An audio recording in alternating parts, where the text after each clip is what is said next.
কে label দিছো label দিয়াৰ কথা কৈছে খুজিয়া এটা আহি পাইছি দোকানখনত মাল চাল একো নোহোৱা আছে আৰু দেহা আমাৰ দেখছে না নাই বাংক ভাজ ধৰছি এতিয়া আৰু আমাৰ লেবেল দিয়া বয়স নাই তোৰ কি কৈ আছে দেৰি হৈছে তোক লেবেল দিয়াৰ কথা কৈছো মই লেবেল দি এক দেখাই দিন হ'ল লেবেল দি চশমা পিন্ধিলো এই দি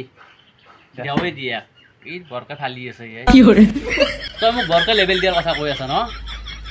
আমাৰ সোণাপুৰ গাঁৱত কিমান কিখন হাইদ্ৰা আছে জানা তই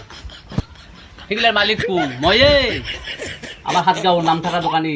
অৰবিন্দ দাসৰ পুতেক চিন্তু লাখ লাখ টকা কাটা পাই নি থাকে ব্যৱসায় কৰিব লাগে মুক্তা পাই নি থাকে এই তই কেইটকাৰ মানুহে জেগাত তোক সেই কিনি গেলা সেই লাখ লাগে তোক আৰু কিবা লেবেল দিবা লাগব নেকি আৰু কিবা লেবেল তই কি ফাটা লেবেল দি আছা তোক কি জীৱত মাৰা লেবেল দিয়াৰ কথা কৈছো মই কিবা ক'লে কিবা বুজি পা তই ভালটো কিছিলে দালি নাপাই সি আৰু মোক কিনে লেবেল দিয়ে